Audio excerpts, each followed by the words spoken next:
O tema vai ser análise de perturbações de sistemas elétricos de potência a partir de oscilografias digitais, e a gente espera fazer aí dentro do período de 1 hora. Isso dentro desse webinar das diretorias técnicas do CEPEL.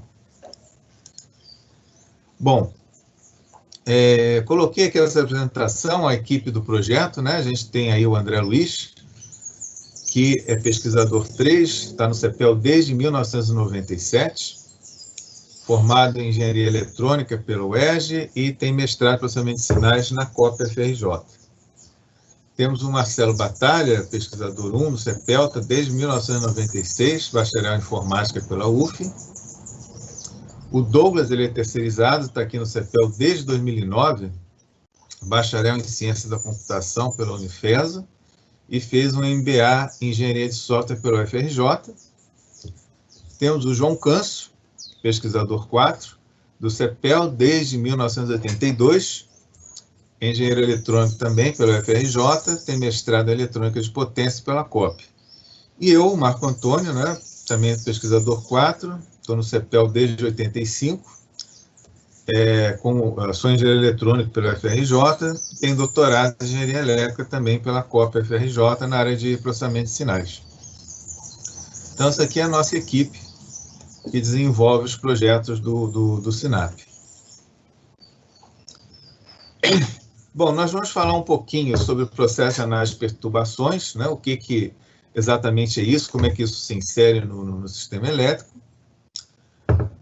Falar um pouco do programa SINAP, que foi o primeiro desenvolvimento que nós fizemos, e depois vamos falar sobre o SINAPnet, que é essa ferramenta mais nova, que é uma ferramenta cliente-servidor, web, e aí as várias opções que ela tem para análise de perturbações.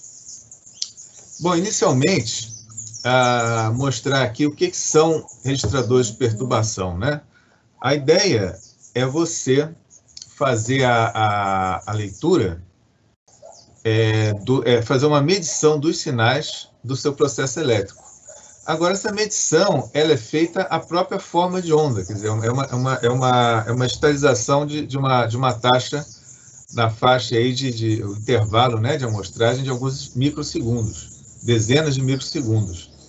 Então, a gente consegue aí sinais com frequência de amostragem de 15.000, 10.000 amostras por segundo. Ou seja, você vê a própria forma de onda da senoide, né? Você vê a senoide, você vê as oscilações harmônicas, né? Você consegue ver várias coisas. Os RDPs, eles, em geral, estão monitorando tensões e correntes, né? São as grandezas elétricas primárias. O grande uso, né, disso é para você entender os eventos, né, para análise pós-evento, para você entender esses eventos no sistema elétrico. Os RDPs, tradicionalmente, não tem, antigamente não havia essa coisa da sincronização. Hoje em dia, são quase todos sincronizados, né, por GPS, de forma que, inclusive, eu posso, além de ter a minha forma de onda, eu consigo ter uma referência absoluta de tempo. Então, aqui nós estamos vendo uma oscilografia, né, de um tempo bem longo. Aqui embaixo a gente vê um zoom, mais abaixo a gente pode ver também canais lógicos, né, canais digitais, que geralmente estão guardando eventos do sistema de proteção, ou abertura de disjuntores. Trata-se, então, do registro, né, ao longo do tempo, do que acontece, tanto do ponto de vista de grandeza analógicas como digitais. Taxa de amostragem, como eu falei, ela é uma taxa mais alta, né? Por exemplo, aqui a gente colocou 256 pontos por ciclo, e quando ele faz essa digitalização, ele guarda num arquivo que tem um formato padrão. Esse formato é um padrão lá do I3E, chamado Contrade, que ele tem evoluído aí ao longo dos anos, mas ele basicamente é uma grande tabela, né, com as amostras todas de uma determinada faixa de tempo numa linha, E aí cada linha é um intervalo de tempo diferente. Essas oscilografias a gente chama de curta duração. Existem também as oscilografias de longa duração, que elas já registram não a forma de onda, mas sim o módulo e o ângulo do sinal, que são muito parecidas com os sincrofasores, com os PMUs. E tem também um outro tipo de registro, que é chamado de ondas trafegantes, ou ondas viajantes, que esses são feitos com taxas bem mais altas, e o objetivo de registrar uma frente de onda na linha de transmissão. E com isso você pode fazer localização de falta, você pode fazer proteção, pode fazer várias coisas. Tem. Aqui a gente vê, então, uma forma pictória mostrando como que é o processo, né? Quer dizer, a gente tem o RDP na subestação. Esse RDP pode ser um equipamento dedicado, como pode ser um IED, né? O Integrated Electronic Device. Geralmente, esse IED é um relé de proteção que tem a função de oscilografia também dentro dele, ou um equipamento dedicado. Então, eles fazem essa medição, conforme eu tinha falado. Isso vai, hoje em dia, vai pela rede, né? É enviado para o escritório da empresa, onde tem a central de oscilografia, e esses registros são ali guardados. Também algumas empresas adotam a figura de um centralizador local na subestação. Então, aí, esse centralizador pega esses registros e manda para esse repositório. Nesse repositório, originalmente, o profissional lá da empresa, quer dizer, o responsável pela análise de perturbações, ele vai ter que achar a oscilografia que lhe interessa, abrir, olhar e tentar tirar alguma conclusão. A ideia é a gente facilitar esse trabalho para esses analistas de perturbação. A gente dar a eles ferramentas para agilizar, para que eles possam se focar mais na análise do evento em si, né? Então, a partir desse repositório, existe um sistema de análise de oscilografia, que no nosso caso é o SnapNet, e permite que os especialistas, os engenheiros de análise de proteção, possam, através de telas web, fazerem a sua análise, né, de forma bem simplificada. Aqui embaixo é a mesma coisa, né? A gente tem de uma outra forma de ver. Entre o registrador e esse repositório existe a figura de um coletor, um software que tem que ir lá no registrador de perturbações e buscar o arquivo de oscilografia e colocar no repositório, né? Nós temos esse coletor também dentro do nosso projeto, né? Temos um componente que vai efetivamente olhar esses arquivos e guardar a informação em banco de dados. E depois temos as várias interfaces para visualização.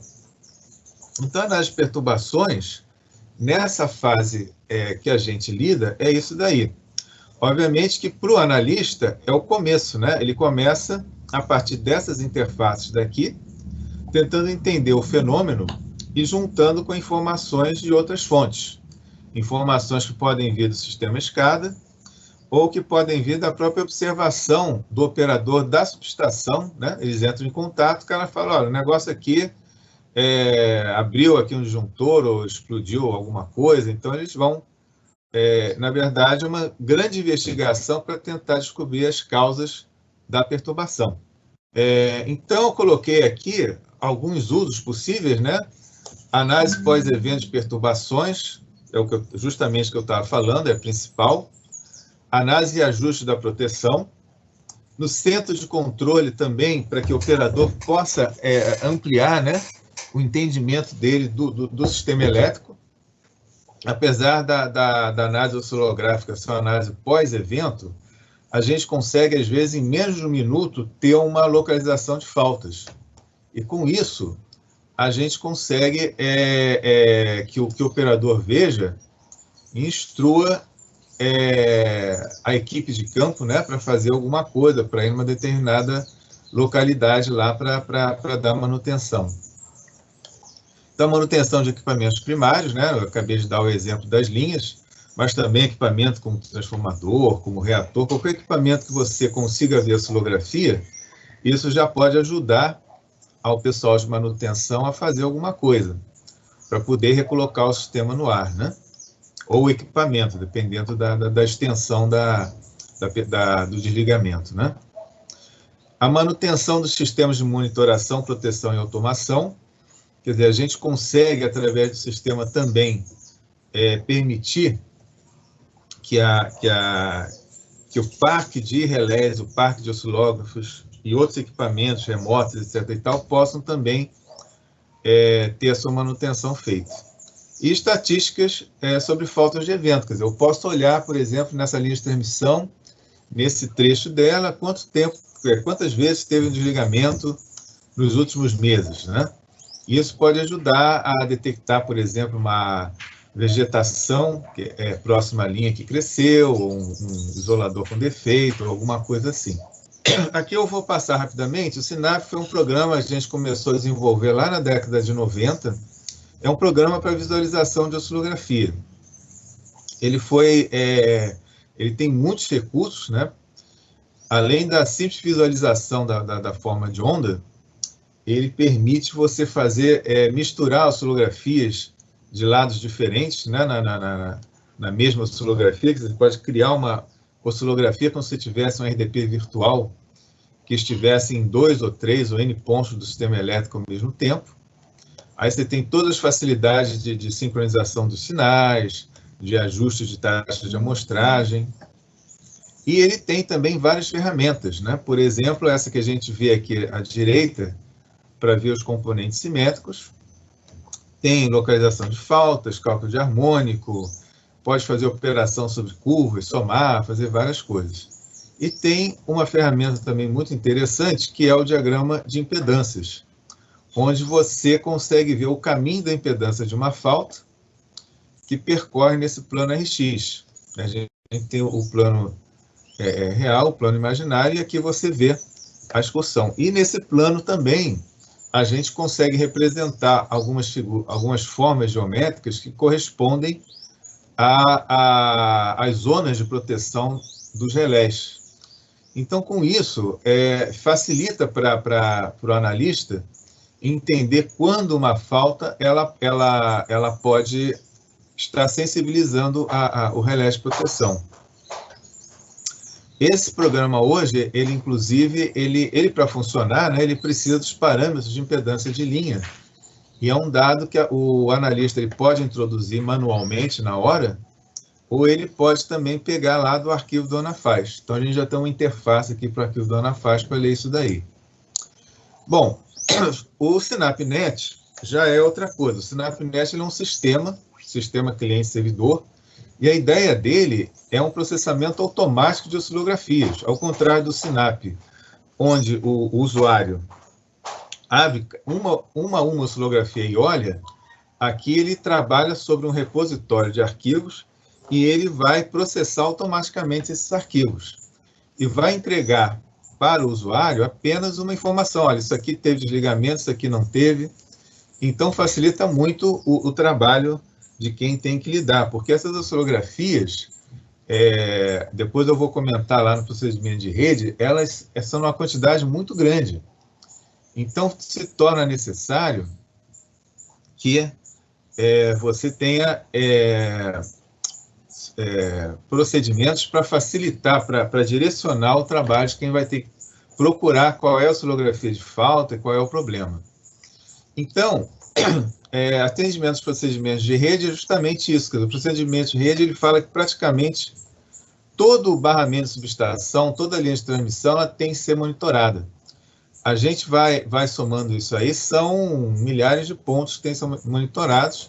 E numa empresa grande, né, você pega uma empresa, por exemplo, como Furnas, CEMIG, CITEP, Eletrosul, é uma quantidade enorme. E quando há um evento um pouquinho mais sistêmico, vários arquivos, né, vários oscilógrafos estão disparados, é gerada uma quantidade enorme de arquivos. Então, a ideia é focar naqueles que são realmente importantes. Isso vem de encontro a essa maior disponibilidade de RDPs, né? Isso hoje são equipamentos relativamente baratos para as concessionárias. Uma ferramenta automática que permite aos engenheiros maior foco no processo, já falei. A gente, além da visualização da oscilografia, a gente está tentando, né, desenvolver ferramentas que agreguem valor a esse sistema e agreguem valor aos dados de oscilografia. A gente vai ver aí mais à frente várias coisas bem legais que a gente desenvolveu. Interfaces para diferentes áreas da empresa, né? A gente sabe que, além do analista de proteção, tem também o pessoal do centro de controle, tem o pessoal de manutenção, tem pessoal que gera estatística. Então, a gente está sempre com isso em mira, né? Quer dizer, a gente tem que trabalhar com um público amplo dentro da concessionária. E aqui é o ineditismo no sentido que a gente tentou atender a todo o ciclo de vida da informação oscilográfica. Hoje o nosso sistema ele pega desde a coleta da oscilografia no registrador até a parte de backup, de você guardar esses dados no backup histórico, né? E trabalhando com ferramentas de última geração em termos de programação. Então, a gente vai ver que nós temos telas que são feitas em HTML, para funcionar dentro de navegadores, usando o que tem de mais novo, aí, HTML5, CSS, JavaScript. Isso a gente vai apresentar um pouquinho mais à frente.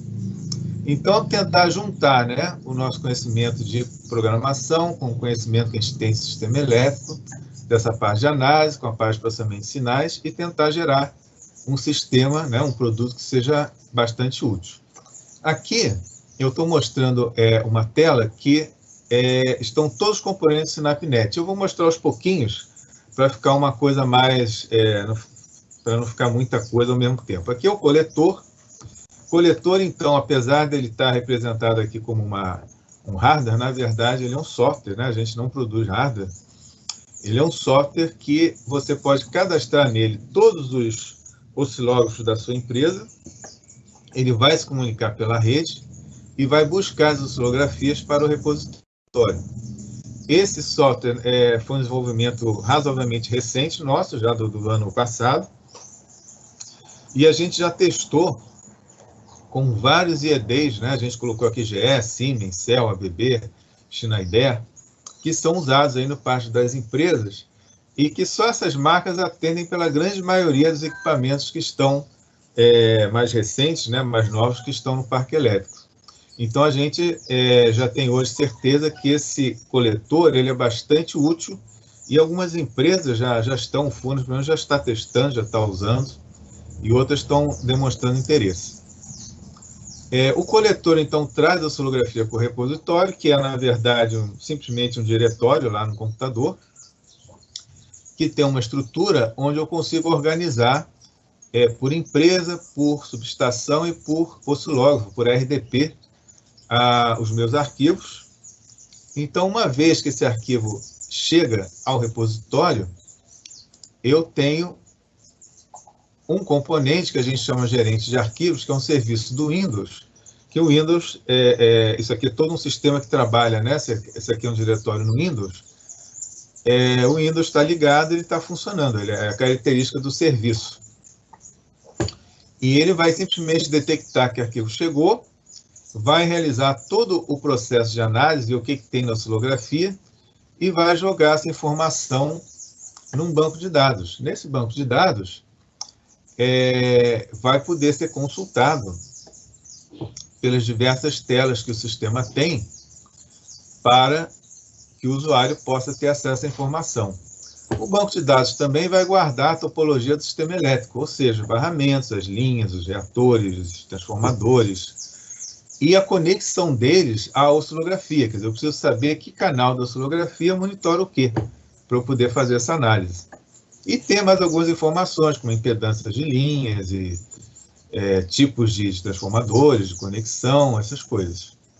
Então, como eu já falei, a gente tem 3 tipos de interface, daqui a pouco a gente vai apresentar um pouquinho a elas. Uma interface para centro de controle, uma interface para análise de proteção, e uma interface para administração do próprio sistema. E aqui, por fim, nós temos a parte de backup, porque, como eu falei, é uma quantidade de dados muito grande. São terabytes de dados que ficam armazenados nesse repositório.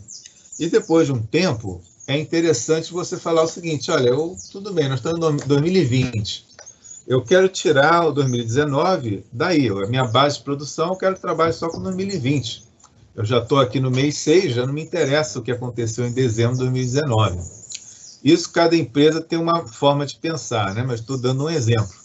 Então, a gente pode retirar os arquivos antigos, retirar também do banco de dados toda a informação desses arquivos que foram tirados e gerar como se fosse um sistema histórico, que ele não recebe mais nenhuma oscilografia, mas ele tem ali para consulta. Então, eu posso, por exemplo, ter um outro endereço onde eu consulto os dados de 2019, 2018, para trás, ou não.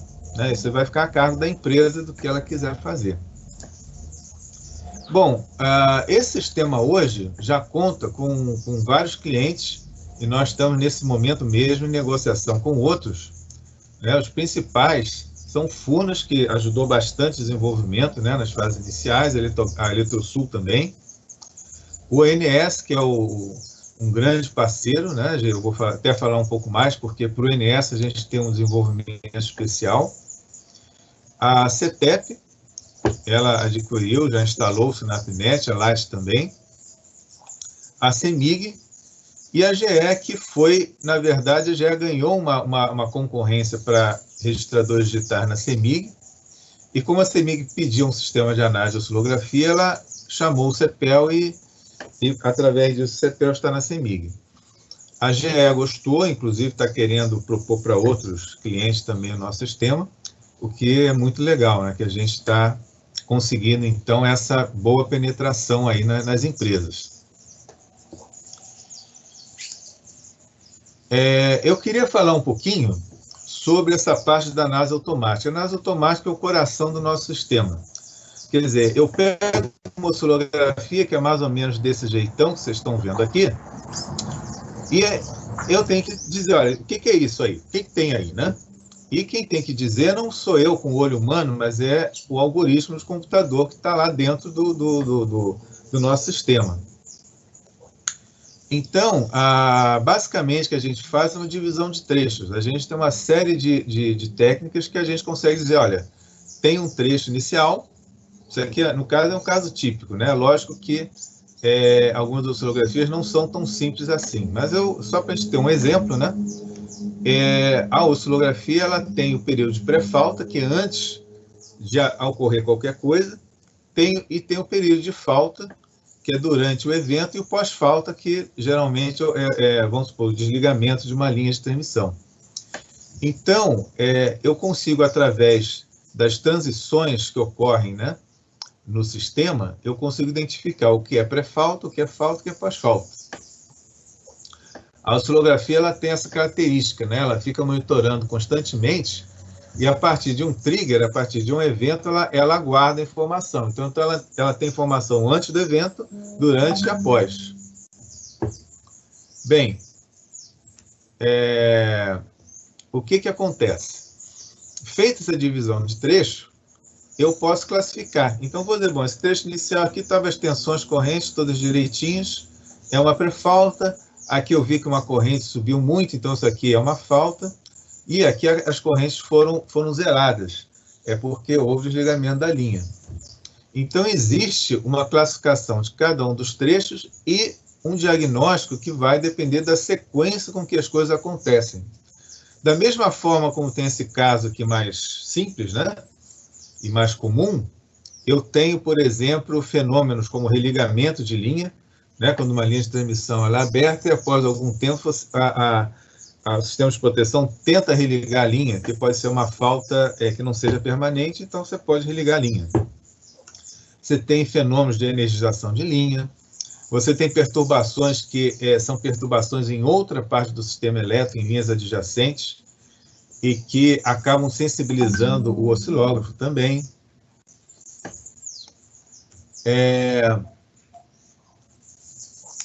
Então, todos esses diagnósticos, o sistema consegue fazer, né, e anotar no banco de dados, e quando o analista for olhar, ele vai ter uma tela, que a gente vai mostrar mais à frente, mostrando essas características. Então, aqui, só para ter uma ideia, eu consigo dizer isso para cada evento. Por exemplo, é uma falta da fase B para a Terra, que está em 24 quilômetros, e houve desligamento da linha. Essa informação aqui já dá para o analista se focar. Porque quando não há nada, ele fala aqui, olha, sem evento. Ele escreve aqui que não tem nada. Então, ele consegue filtrar aquelas oscilografias que têm realmente uma informação importante. Bom, agora a gente vai passar para o Canso para fazer a apresentação, mas antes eu vou falar sobre o sistema SPERT. O SPERT é um sistema do ONS, é o Sistema Integrado para Transmissão, Cadastro, Análise e Visualização de Oscilografia. Então, o que acontece? O ONS procurou o CEPEL para desenvolver esse sistema. Eles fizeram uma parte, algumas telas lá deles, a própria estrutura do banco de dados, que é integrada à base técnica do ONS, e a gente pegou os módulos do SynapNet, que justamente faziam análise automática, que faziam leitura de arquivos, que faziam essa parte toda gráfica que o nosso sistema tem, e adaptamos ao banco de dados lá do ONS. E aí se gerou esse sistema SPERT. Então, é um sistema que, no coração dele, tem o SynapNet.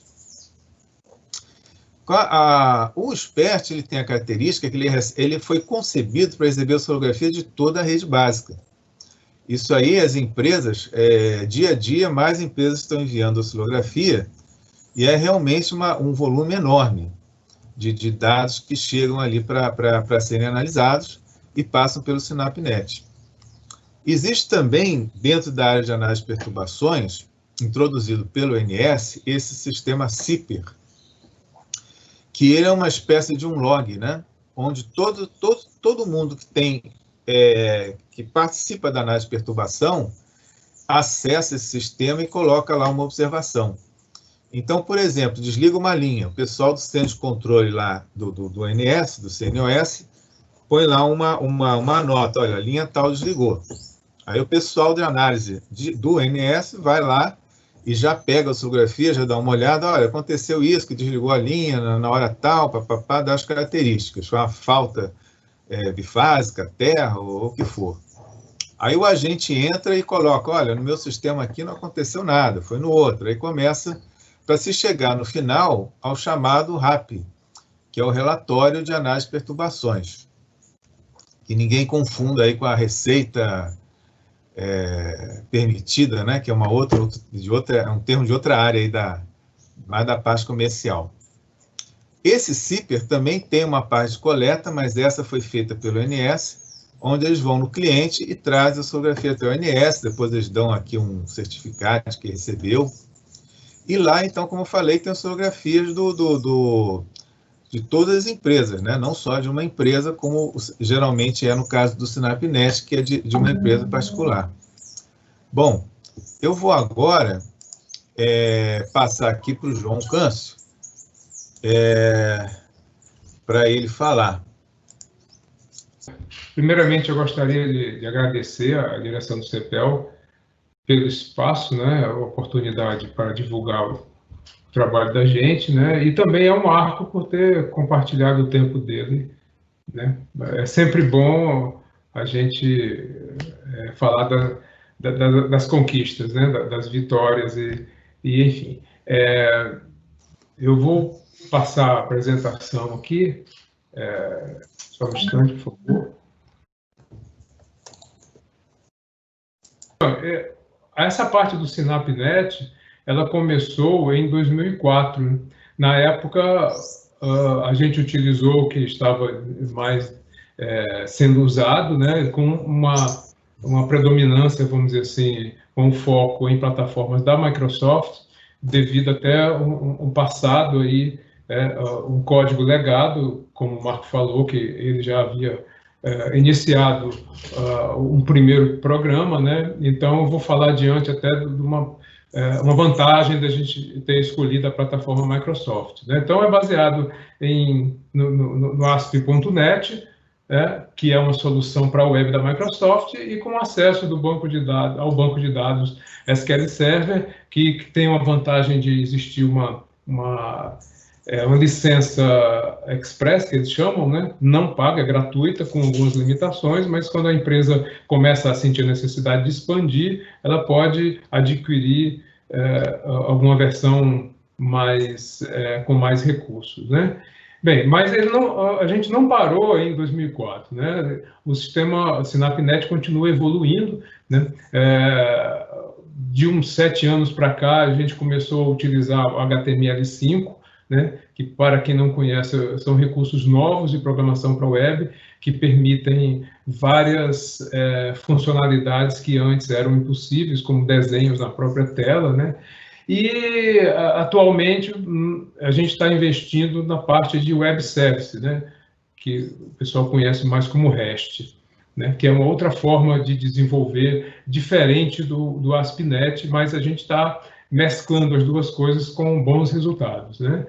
E para agilizar essa programação e utilizando técnicas mais modernas, né, de compartilhamento de código, a gente utilizou para interface gráfica bibliotecas que são mundialmente adotadas e testadas, né, como, por exemplo, a parte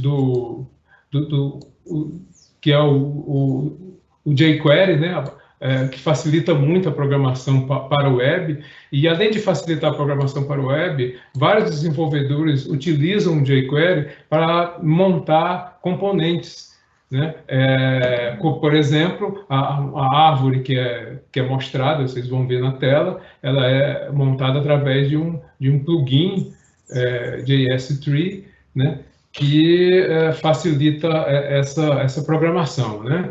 Também para fazer diálogos semelhantes àqueles que existem em programas normais de desktop, foi utilizado o jQuery User Interface, né?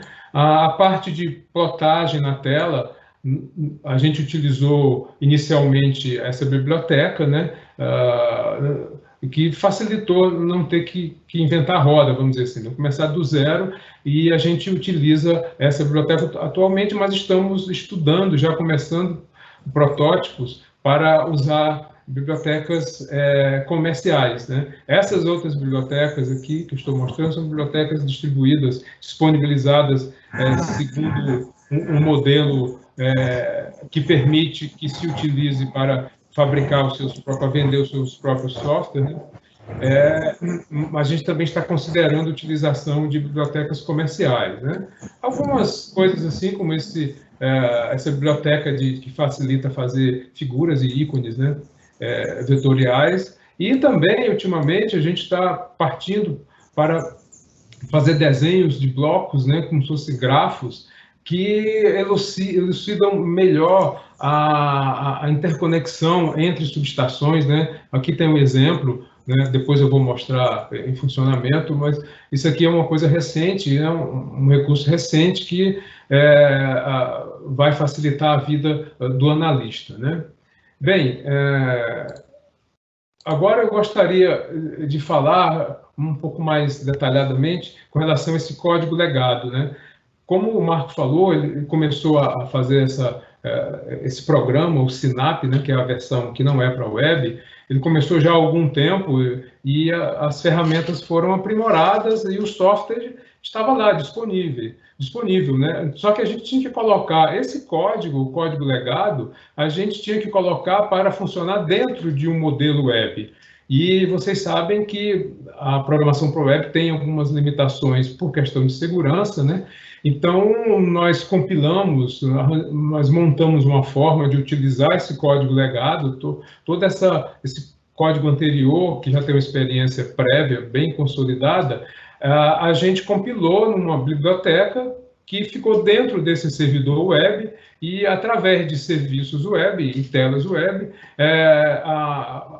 as funcionalidades ficam disponíveis para um navegador web, né?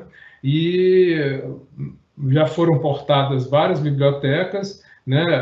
Por último, aqui está sendo portada a parte de análise automática. Ela já existe dentro, vamos dizer assim, do sistema, mas isso aqui seria uma forma de você usar sob demanda, vamos dizer assim, não só da forma automática como ela é feita, né? Então, isso aqui garantiu um reaproveitamento de código, né? E de uma experiência, de uma maturidade, né? Que o projeto já tinha, né? É importante a gente frisar isso, né? Bem, agora eu gostaria de apresentar as telas, né? Aqui a interface, né, do SynapNet. Ela funciona baseada nesse modelo aqui de árvore hierárquica, né? Onde a gente mostra, no caso, a topologia do sistema de cada cliente. Aqui a gente está pegando uma amostra do sistema de Furnas, né? Aqui, quando o usuário cadastra, implanta o SynapNet, né? Ele deve cadastrar todas as linhas e equipamentos que eles utilizam para facilitar, para tornar possível fazer o uso do sistema, ligando aquele registro, né, da ocorrência aos equipamentos. Aqui é só uma tela que mostra a parte dos registradores, né, mostrando quais equipamentos cada registrador monitora, né. São diversas telas, eu vou mostrar só algumas principais, né. Bem, focando agora na parte de análise automática, né? Então, a gente dispõe, a gente fez uma parte de filtro aqui para facilitar a busca, né, a procura desses eventos. Uma das grandes vantagens do SynapNet é ele separar as oscilografias que são importantes daquelas que não tem muita informação sobre um evento. Quando acontece um evento, vários registradores disparam, né? E o analista acaba recebendo uma enxurrada de dados que ele não sabe, se ele não tiver um programa com o SynapNet, ele não sabe por onde começar, porque não é fácil, são arquivos lá que você, olhando só para o arquivo, fica difícil sair catando, vamos dizer assim, né? Então, a análise automática faz esse trabalho de separar as ocorrências importantes. Para isso, além de um filtro aqui por data, normalmente ele vai focar em um evento que ele já tem a informação de quando ocorreu, né? Existem formas de ele filtrar por ocorrências, né? Ocorrências, por exemplo, aqui eu estou mostrando as ocorrências onde existiram desligamentos, né? Mas ele pode ir agregando aqui outros tipos de ocorrência que a análise automática identificou, como religamento com sucesso, quando ele consegue, o sistema automaticamente religa, né? E se a falta, por exemplo, tiver sido sanada, vai voltar ao sistema tudo normal, ou não, ou religamentos que foi feita uma tentativa e teve falta, ou seja, ele separa aqui, vamos dizer assim, o joio do trigo, né, para focar na análise, né? O resultado da análise é apresentado em uma tabela abaixo, né, com o resumo do distúrbio, né? E aqui as subestações e as datas das oscilografias, né, com alguns recursos, como, por exemplo, facilitar o preenchimento aqui de uma faixa de tempo, né? Ele pode fazer buscas aqui, filtrar por eventos da mesma hora, né, do mesmo minuto, ou numa faixa que ele deseja focalizar, né, o resultado. Além disso, foi feita aqui uma tela para facilitar observar o encadeamento desses eventos, né, que é uma linha de tempo. Então, naquela tela anterior de tabela, pode ficar meio difícil saber o que aconteceu antes, né? Mas aqui, por exemplo, dá para notar a sequência de eventos. Nesse exemplo aqui, que é apenas um extrato que a gente tem de Furnas, né? Eu tenho janelas aqui de horas, né? Mas podem existir ocorrências assim com janelas de tempo de minutos. Então aqui ele consegue visualizar essa sequência de eventos aqui, né? Fica muito interessante para ele saber o encadeamento, né? Porque às vezes algumas coisas os desligamentos vão acontecendo em cascata, né? Bem, uma outra tela aqui que eu preparei, né? A gente pode ver uma funcionalidade bem poderosa, que é a parte de plotar na própria tela web as oscilografias, né? Então, foram feitas várias telas que o usuário, através do mesmo browser que ele acessa o sistema, sem precisar instalar nenhum programa, né, ele tem acesso às ocorrências, né, o que aconteceu pode ser visto em forma gráfica, né, com vários recursos de zoom, né, e além também de ele ativar aqui dentro mesmo do navegador ferramentas muito importantes para fazer análise. Vou dar um exemplo aqui, né, como a plateia deve ser heterogênea, talvez fique assim, meio difícil de entender, porque isso é uma coisa bem especializada. Mas só para exemplificar, essa tela aqui, ele mostra os valores fasoriais, né?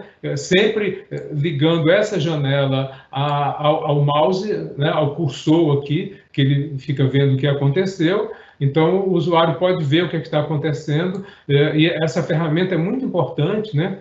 Para quem entende desses eventos, para acompanhar o que aconteceu, né? Não só essa parte de diagrama fasorial, a gente tem vários outros recursos. Por exemplo, essa parte aqui, que é diagrama RX, também é muito importante para o analista observar, conferir a operação da proteção, né? Que são equipamentos que ficam monitorando continuamente o sistema e esses equipamentos emitem sinais de desligamentos, né, da linha. Então, isso aqui são curvas características que definem a operação desse sistema. Então, o usuário pode observar a trajetória, né, dessa medição e observar através dessas curvas, que são curvas matemáticas, né, mas que dão uma característica da operação desses dispositivos de proteção, né?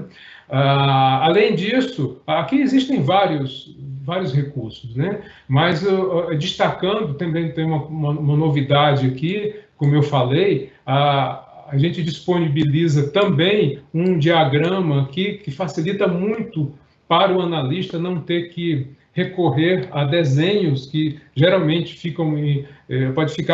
eles ficam até dentro do computador mesmo, né? Não necessariamente em papel, mas fica difícil eles abrirem e compararem. Aqui vocês estão vendo um diagrama que mostra as subestações, né? Aqui, por exemplo, Cachoeira Paulista, né? E a ligação através das linhas de transmissão para outras subestações, né? Existe uma nomenclatura aqui de tipos de ocorrência, né? E além de nomenclatura da parte dizendo o que é que aconteceu, né? Quando existe um evento desse, vários oscilógrafos são disparados, alguns com informações importantes sobre desligamento. Por exemplo, nessa linha entre Cachoeira Paulista e Baixada Fluminense, né, existem algumas linhas e aqui a gente pode observar uma localização de falta, indicando que a falta foi a 3% da subestação Baixada Fluminense, né? E aqui já entra em detalhes de algoritmos, né, utilizados para isso, né? O sistema pode utilizar algoritmos que trabalham com grandezas nos terminais da linha e algoritmos com apenas um lado da linha. Então, além dessa parte que mostra o desligamento de uma linha, também podem ser vistos outros eventos, né, que acabam dando também ao ao analista uma visão mais geral dessa ocorrência, né? Porque mostra as interligações das subestações com outras, né? Através dessas linhas. Tá? Bem, o tempo está correndo, a gente tem que reservar um pouco para perguntas, mas só para finalizar, né? Claro, quem quiser ter uma demonstração mais específica, alguém que trabalha mais nessa área, pode nos procurar, que a gente disponibiliza aí várias informações, né? Só por último, existe aqui um recurso que permite que a gente coloque em uma mesma tela oscilografias de terminais de subestações diferentes, né? O usuário escolhe aqui, né, quais são os eventos que ele quer analisar né, um junto do outro. É formada aqui uma lista, né, e o usuário poderá acessar essas duas oscilografias em uma mesma janela, inclusive com sincronismo entre os dois, né? Então ele pode saber numa mesma base de tempo, né, o encadeamento dessas ocorrências e ver o que aconteceu em um extremo da linha comparado com o outro extremo, né? Normalmente são registradores distintos que gravam essas ocorrências e se não existisse um artifício desse, seria muito difícil colocar numa mesma base de tempo para ele ver esse encadeamento, né? Aqui a gente pode ir juntando oscilografias, não necessariamente em extremos de uma linha de transmissão, como em outro equipamento da rede, né? Bem, basicamente, eu posso encerrar a apresentação, voltando para o Marco, dar continuidade em algumas telas a mais, né? Marco, você pode assumir aí? Já estou aqui, claro. Agradeço aí a sua excelente apresentação também. Bom, eu tinha algumas coisas para falar, mas como foram feitas perguntas, e a gente já está no final, e as perguntas, de certa forma, são relacionadas ao que eu ia falar ainda, então vamos tentar aqui ir pelas perguntas e a gente vai respondendo as várias questões. A primeira pergunta foi do Tiago. Ele perguntou se essa análise automática também foi implementada no Sinap. Pois é, Tiago, a gente começou a implementar a análise automática no Sinap, depois a gente realmente deixou isso um pouco de lado. Mas, recentemente, nós desenvolvemos, foi até um trabalho aí do André Miranda, um programinha dentro do Sinap que faz essa análise automática sim. Agora, é lógico, aí ele deixa de ser automático, porque é uma análise que é feita arquivo a arquivo, você dá as informações lá que você tem que dar, e ele te dá o resultado igual da análise automática. Agora, esse automatismo, né, de receber a oscilografia e de fazer as análises, não, isso aí é do SinapNet, é bem típico dele. Tá? O Raul Solero fez aqui uma pergunta que eu já ia comentar, sobre a parte de interação, né, do SinapNet com outros sistemas. Então, deixa eu mostrar aqui minha apresentação aqui de slides, que é justamente a parte da nossa conclusão aqui, né? As implementações futuras, a gente está trabalhando agora muito na parte de longa duração e sincrofasores.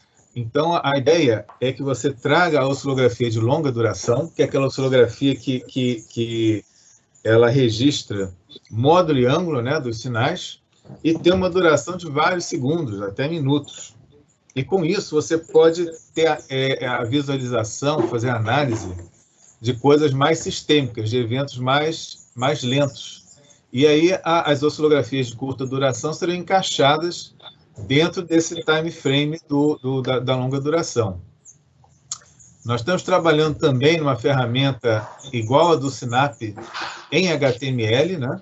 ou seja, uma ferramenta que não é integrada em bancos de dados, que ela tem as funcionalidades do SINAP, porém com a tecnologia HTML.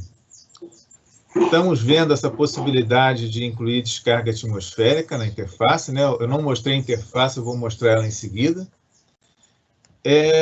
E as compartilhamento de informações com SAGE e com outros sistemas de CEPEL. Aí é bem na linha do que o Raul Solero perguntou. Nós estamos tentando ver com SAGE formas de trocar ali informações, tanto pegar a informação do SAGE para o SINAPnet, por exemplo, o SOI, né?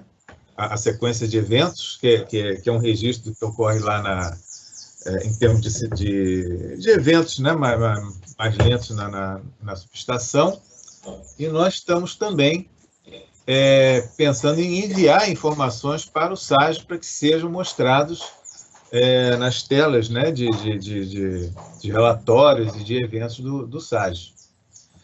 Então, esse trabalho daí, você vai permitir, por exemplo, como ele falou ali, função de replay de dados do SAGE SCADA, né, você vai poder enriquecer ambos os sistemas com as suas informações. Já fizemos alguma interação com o sistema de ANE também, que estavam querendo ver informações sobre a linha de transmissão, tá? Então, tem sido essas ideias aí que a gente aos pouquinhos vai fazendo. Espero que eu tenha respondido, Raul, a sua... Você perguntou aqui mais, iniciativas de compartilhamento e harmonização das modernas tecnologias de interface gráfica com outros programas do CEPEL. Então, exatamente, quer dizer, dentro desse compartilhamento de informações, até o Canso mostrou, né, formas como serviços web, REST, são várias coisas que a gente está estudando para fazer essa integração dos dados. Hoje você não tem mais a dificuldade para integrar dados, mesmo quando os sistemas são desenvolvidos em linguagens bem distintas, né? O Canso, se quiser a qualquer momento aí, Canso, você fala, tá? Em relação à pergunta do Airu, deixa eu colocar aqui também uma tela que a gente tem. O Airu veio perguntar sobre localização de faltas. E obrigado aí, né, pelo parabéns. E ele veio perguntar sobre a questão da localização de falta e fatores que influenciam a localização.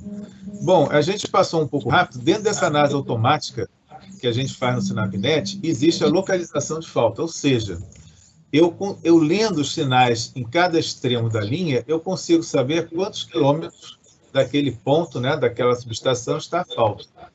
Então, além da gente informar essa localização de falta lá textualmente, a gente tem essa ferramenta georreferenciada, onde eu consigo desenhar a linha de transmissão. Aqui eu tenho torre a torre plotada, né? Eu posso até plotar as torres aqui, eu tenho essa opção. Nesse raiozinho tem a minha falta, tá? Então, eu posso ver aqui as características da falta, tipo de falta, latitude, longitude, né? Isso aqui é um gráfico do Google Maps, eu posso colocar em modo satélite, posso ver a fotografia do local, né? Não, obviamente, não em tempo real. E essas bolinhas são as queimadas, são informações que eu consigo do INPE, dando queimadas que podem estar próximas ao local da queimada. Nesse caso aqui, apesar de estar parecendo perto, mas é muito distante, mas poderia estar bem pertinho da falta e ser a causa da falta. Então, essa integração com os dados do INPE vai permitir um enriquecimento dessa nossa ferramenta também, porque para a empresa, ela sabe que tem a falta, ela sabe onde é a falta, mas ela não sabe por quê. Se ela tem uma indicação de que é uma queimada próxima, isso já vai ajudar a saber o porquê da falta. A gente usa o método aqui de impedância, que são métodos que têm uma precisão aceitável, da ordem assim, de 1 a 2% da linha, e estamos também com a possibilidade de usar um método de ondas viajantes, que é um tipo de oscilografia especial que permite fazer a localização de falta com precisão de metros. Eu não vou poder entrar em detalhe por causa da hora, mas basicamente é isso. O José Eduardo deu bom dia, belo trabalho. Minha curiosidade refere à medição de frequência e de fasores com relação à janela usada. José Eduardo, isso aí eu vou conversar contigo depois em particular, né? A gente recebe uma oscilografia pronta de um registrador e é lógico que dali a gente, como a taxa de amostragem é constante, eu posso tirar a frequência sim. É um trabalho que a gente até está fazendo agora para o NS, dentro dessa linha de trabalhar com oscilografias de longa duração. Então, a gente está desenvolvendo e trabalhando em algoritmos para medição acurada de frequência. Que mais a gente tem aqui? João Câncio, quanto ao tempo de demora da análise automática depois que ocorre a perturbação? Olha, em geral, é menos de 1 minuto, tá? Depende um pouquinho, tem oscilografias que tem muitos canais, e essas demoram um pouquinho mais, mas em torno de 30 segundos, no máximo 1 minuto e meio, você tem um resultado desse pronto e disponível, né, para o analista. Até pode ser menos, né? Se for para uma oscilografia com uma linha só, é 15 segundos. Tá? Então, acho que eu corri, não pulei nenhuma pergunta, né? E quero agradecer a todos, né, a participação, o pessoal do projeto que está aqui participando também, né? Não chegaram a se manifestar, não deu tempo. Tá? Bom dia a todos.